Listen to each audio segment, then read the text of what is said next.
Blessings, beloveds. Welcome back. Anastasia, Cosmic Astrologer, wanting to share some thoughts and reflections on transiting Mars, forming an opposition to transiting Neptune. There's a few things that I want to share today, and I didn't want to make this a super long video, so let's just see how it goes. Wherever it goes, it goes. Okay. The first thing that we need to understand is that this relationship between transiting Mars and transiting Neptune, which is approaching its full phase, that's what the opposition is. It's a full phase, as in like the full moon. Well, in the same way that when you follow the moon cycle, where does the moon begin? It begins at the new moon, doesn't it? Which is a conjunction of the sun and the moon, right?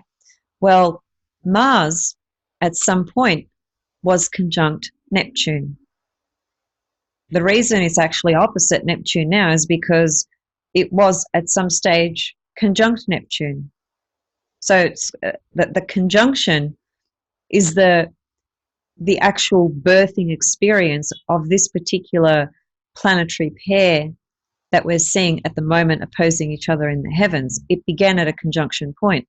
Now, the conjunction between transiting Mars and transiting Neptune occurred in December of 2018. That was the beginning point of this phasal relationship that we're seeing in the heavens by transits. So the thing is to first of all, where is transiting Neptune in your own birth chart? Where's Pisces in your birth chart? That's where Neptune is going to be. Now, Neptune stays in a sign for 14 years transit-wise, so it spends a long time in one zodiac sign. So, yeah, we're getting to experience Neptune in Pisces for quite a long time. That's a whole other subject altogether. But getting back to this Mars and Neptune relationship, when you go back into December of 2018, locate where transiting Mars and Neptune was in your birth chart, because whatever house in your birth chart it was, that's where something was being born regarding this particular phase, this particular relationship of these two planets, Mars and Neptune. Now, Mars is the archetype that correlates to Aries and Scorpio and to the first house. So Mars is very much about our instincts, our willpower, our desires, our ability to assert ourselves, to achieve our goals, to take action or to action things into manifestation. When Mars was conjunct Neptune, it was in Pisces, right? So the Pisces archetype holds the essence of the vibration of what was given birth to during this time. What does Pisces correlate to? Well, it encapsulates the entirety of everything, but in terms of what it would have correlated to as a conjunction there, Mars and Neptune being conjunct in Pisces, it would have been about our own dreams and ideals and our passion towards actioning them and bringing them to life. And perhaps it could have spoken to certain sacrifices that may have needed to be made as well, because Neptune is always about sacrifice. Neptune correlates to the ultimate truth of all things. But that ultimate truth is not something that's necessarily reflected through the 3D reality, let's just say, that we are subjected to on a day-to-day basis. Neptune is the planet that really just does not correlate with this 3D reality at all on some level.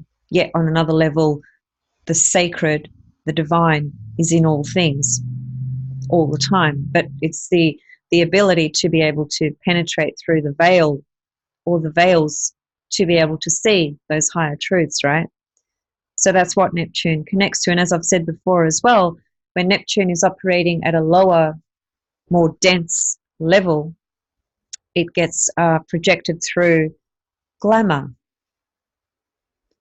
So the Mars-Neptune conjunction that began in December of 2018 is what gave birth to certain dreams and ideals and things that we wanted to take action towards.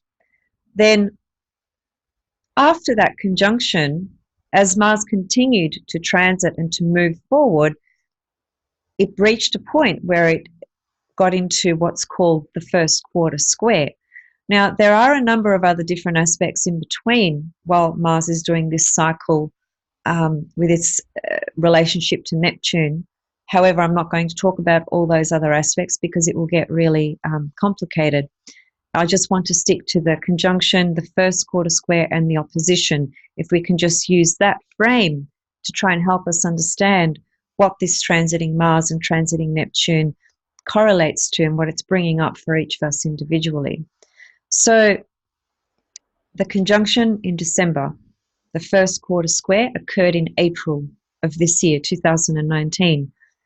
Now, the first quarter square is different to a last quarter square, right? We're going to see the last quarter square later, but I'm not going to bring that in to today's session. The first quarter square correlates to what's called crisis in action. Crisis in action is showing us that what began at the conjunction point comes to a real critical point of being tested now. But it's being tested on that external level. It's being tested through the actions that we take, the things that we need to, there's a friction, there's a crisis and a friction that is testing what we gave birth to and how we are reacting and responding to that now. So the orientation or reorientation that took place at the first quarter square was crucial, was really, really important. Because when we get to the oppositional point, which is around about now in September, right? Today's the 8th of September and Mars is approaching in his opposition to Neptune. Mars is in Virgo, Neptune's in Pisces.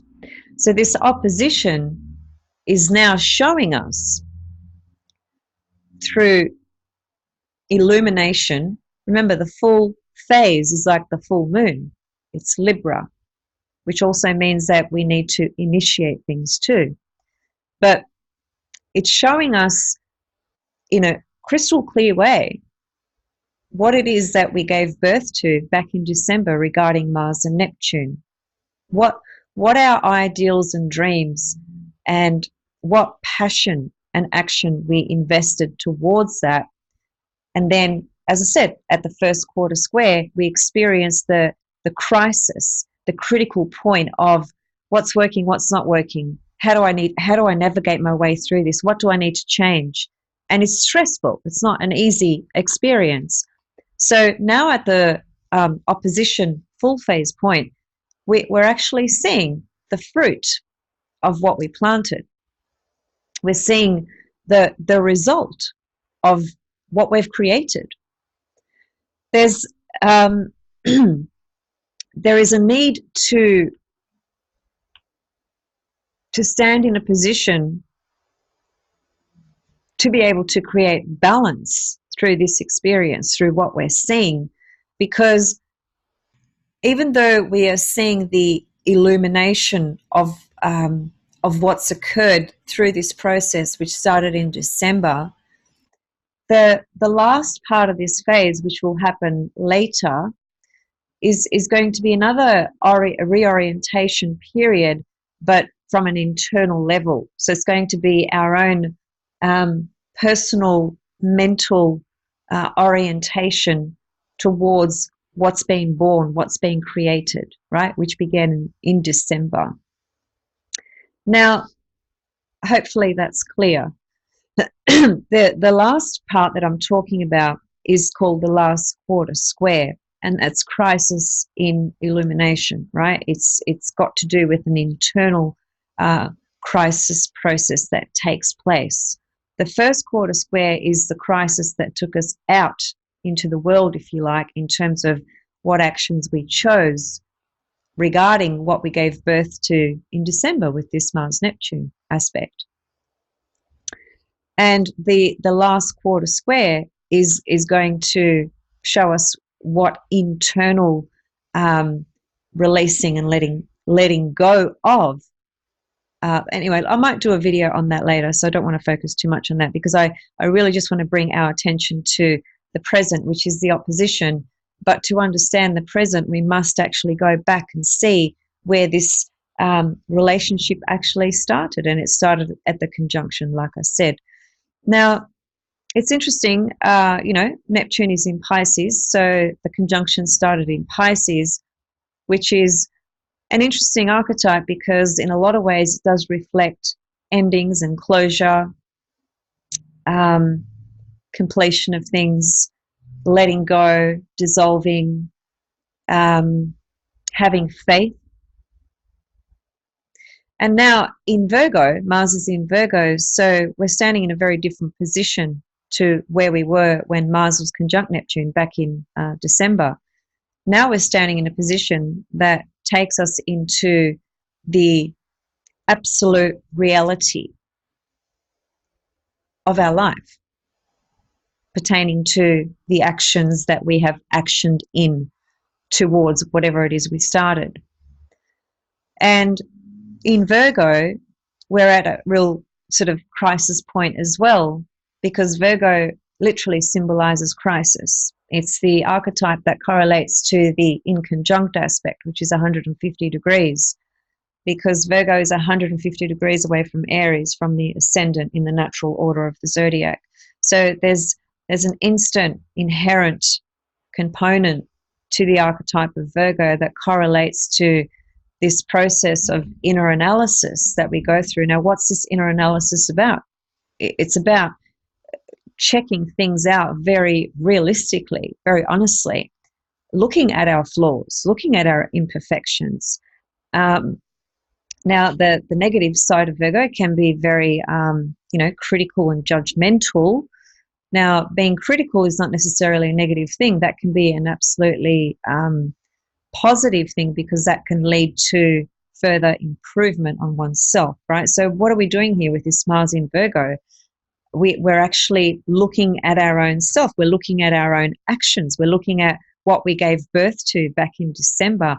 And we're in this full moon phase of it, if you like, full phase, because Mars is opposite Neptune. So we're seeing through this clear illumination what we gave birth to, and the Virgo component is also enabling us to further improve on these Mars components of our actions, our goals, what we initiated, the dreams that we had that we actioned in some kind of way, the ideals of those dreams.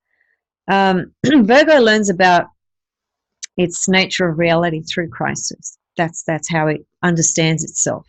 The Virgo is at such a critical point in the scheme of the entire zodiac. It's ego denial. I've said this before through many other different videos. Okay, Virgo is ego denial, Scorpio is ego death, and Pisces is ego surrender. Right. So we are at a crucial point with Mars in Virgo opposite Neptune, showing us further where it is we need to improve ourselves, step down off our own ego pedestal, step back, strip back, assess, analyze, reorient. Why? Because that process enables us to have more humility. Because after Virgo, we get to the sign of Libra, right? And then we go through all the other different signs of the zodiac. The other signs beyond Virgo are what bring in our level or ability to have social consciousness, right? It's not just about ourself anymore. We've created ourself, our identity, from Aries right through to Leo. And when we get to Virgo, there's this critical point of inner analysis of who the hell am I? What am I? What do I need to remove? What do I need to reorient myself to? What do I need to purify, cleanse, clear, align, understand, refine, improve on, so on and so forth? So the energy of this is very, very strong with this opposition, and it can also obviously point to, our flaws, our imperfections, because there's no one human that isn't flawed in some kind of way. Yet at the same time, from the level of divinity, we're all perfect, right? It's just we don't see that in this 3D reality at all. Sometimes, maybe some of us do. I don't know. So that's the way to think about this particular transit. It's not just thinking about Mars being opposite Neptune. It's really about going back in your own life and assessing, what did you actually do with this energy back then in December? What did you give birth to regarding your actions? Now, the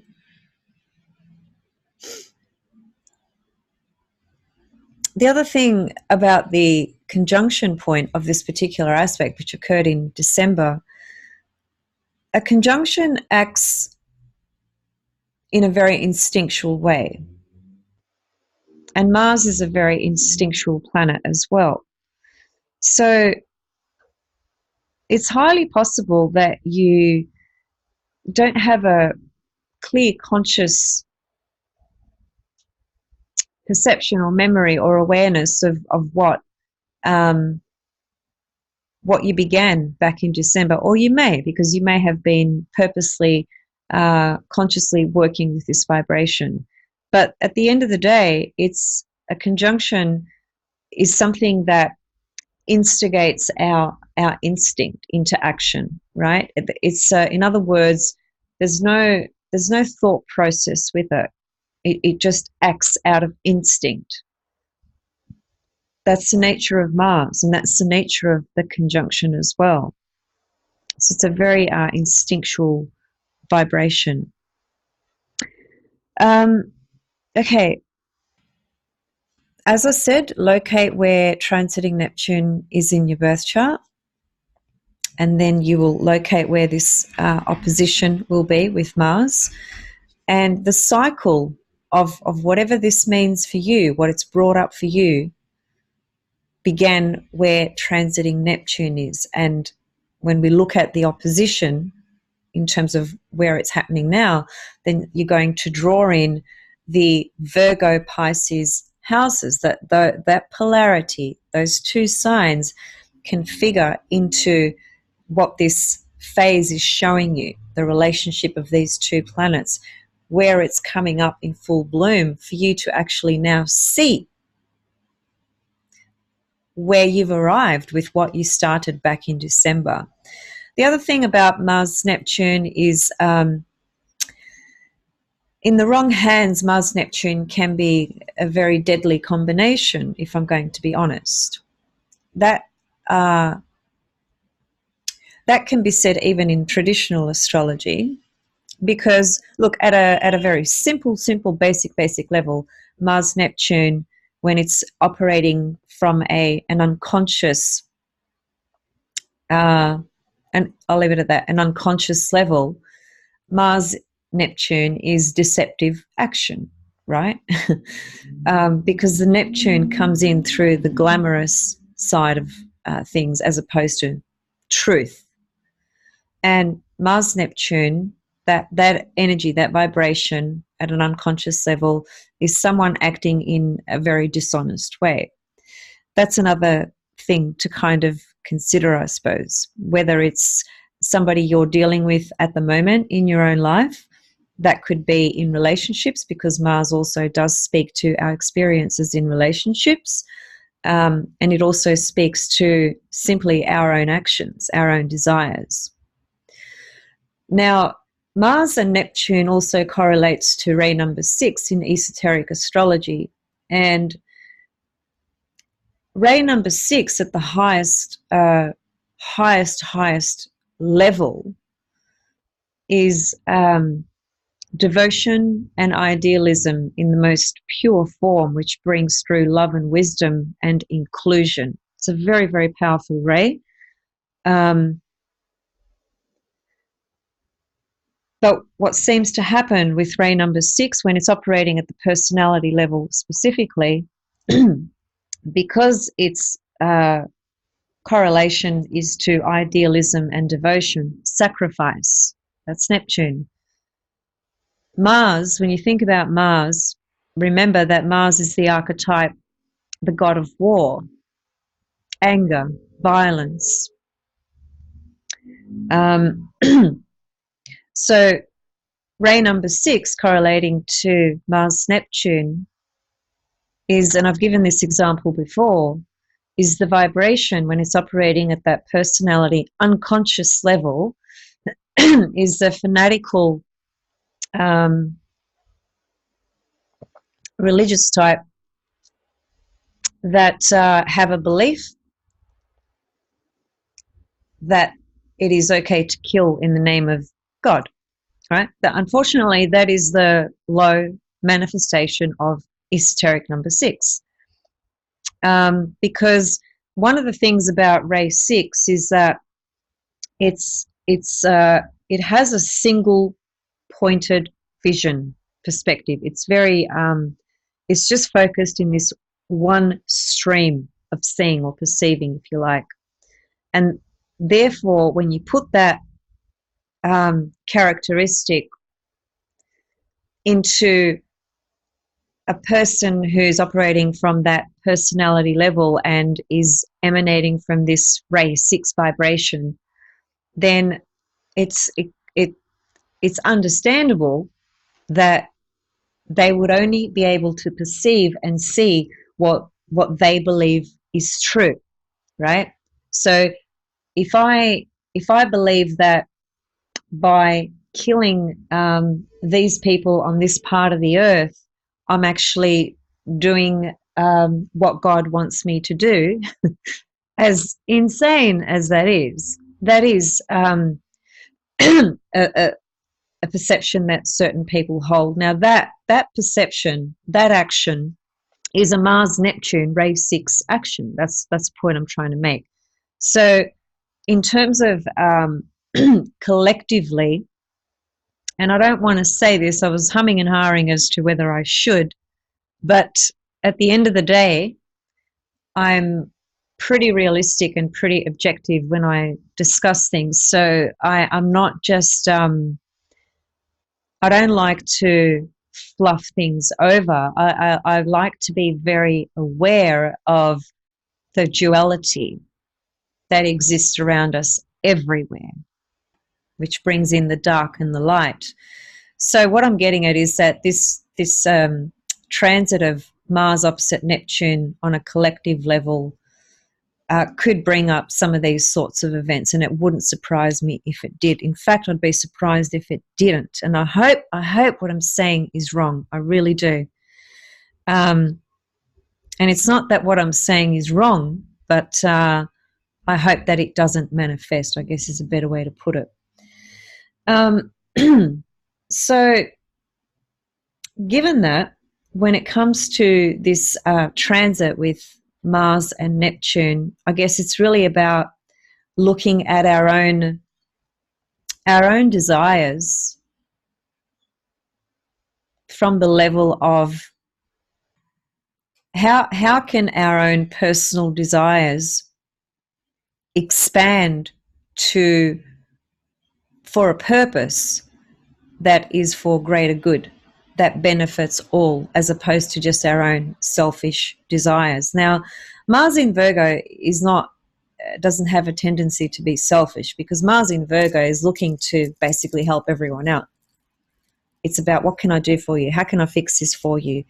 How can I make that better? What do you need fixing? Give me the list.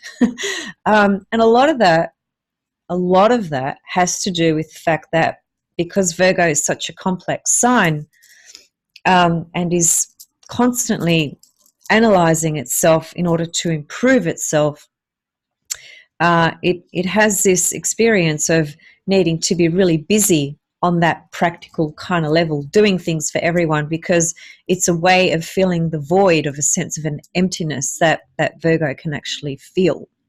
It's very deep and it's very complex. So have a think about how this Mars-Neptune opposition is showing up for you at the moment, putting it into the context of what I said, looking at it from where it was conjunct Neptune back in December, then what showed up for you in April, that was crisis time in terms of certain actions that you had to take, things you had to change, things you had to confront, critical things you had to confront, navigate your way through.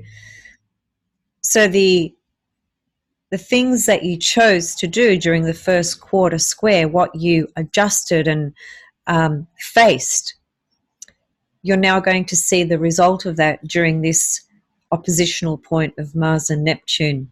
So it can be very, very powerful to illuminate and to give you clarity over where you've come in this cycle between these two planets and what they represent for you in terms of where they are located in your birth chart.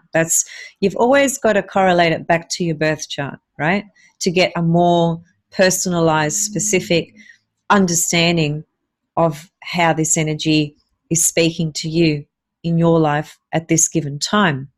And then later on, as I said, Mars is going to move away from the opposition and it's eventually going to get to its last quarter square, and that's going to be maybe another video. Okay, so I think I've covered the main points that I wanted to cover. Just a couple of other points about the full phase, which is it brings the experience of meaning and completion to light as well. So you can actually see the meaning of what's been happening and why, right? Pertaining to, obviously, the choices that you made as well, the action that you took towards whatever it is that's going on for you. It's also now a space where you can release and share and relate to this particular energy of Mars and Neptune and what it correlates to in your own personal life. Okay.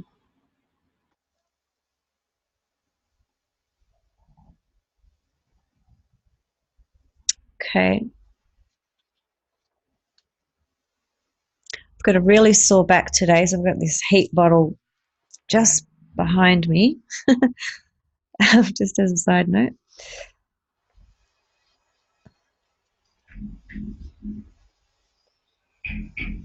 Just one other thing I think that's important as well.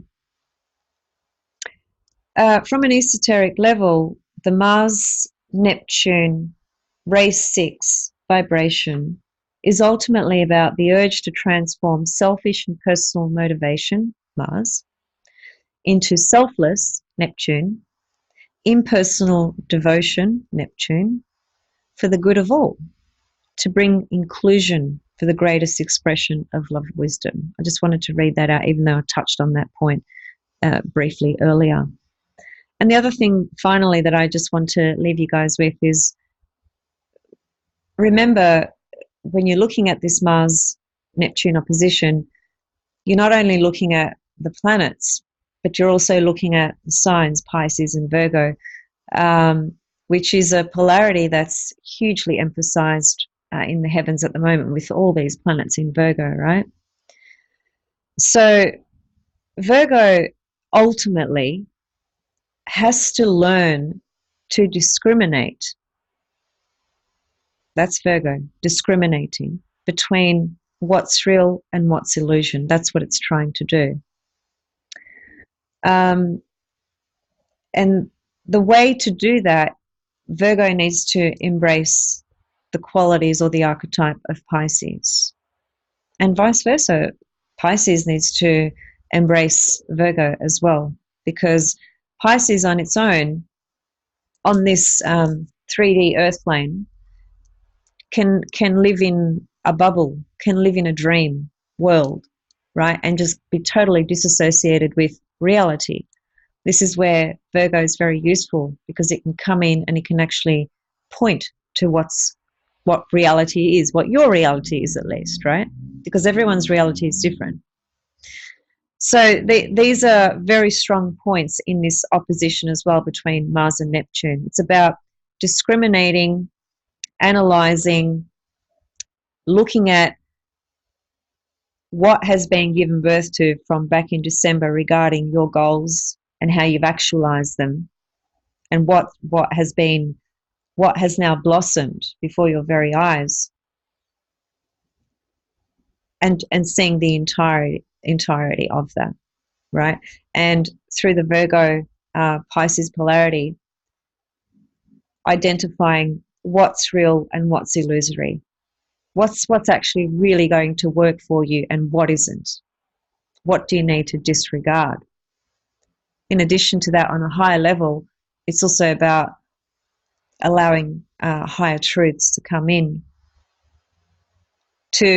It's a strong energy for sacrificing, right? Now, sometimes sacrifice is necessary when it's done in a healthy way, right? I mean, people might have different opinions to that, and that's okay.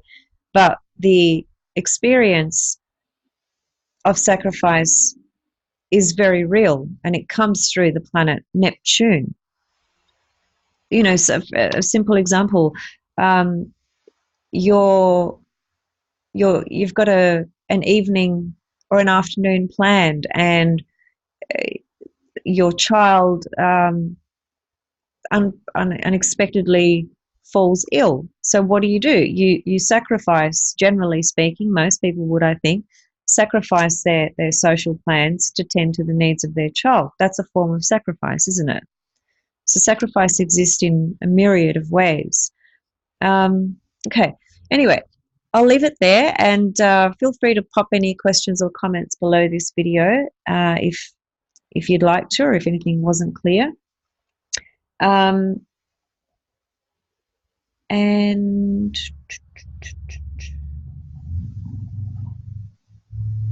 yeah, that's it. Okay, guys. Sorry, I'm a little bit under the weather today because I've just got this really intense pain in my back and my neck. But nevertheless, I sacrificed my afternoon to put this together for you guys. So I wanted to do it. I said I would, and I'm here and I'm doing it. And so I hope you enjoy it, and see you guys soon. Much love.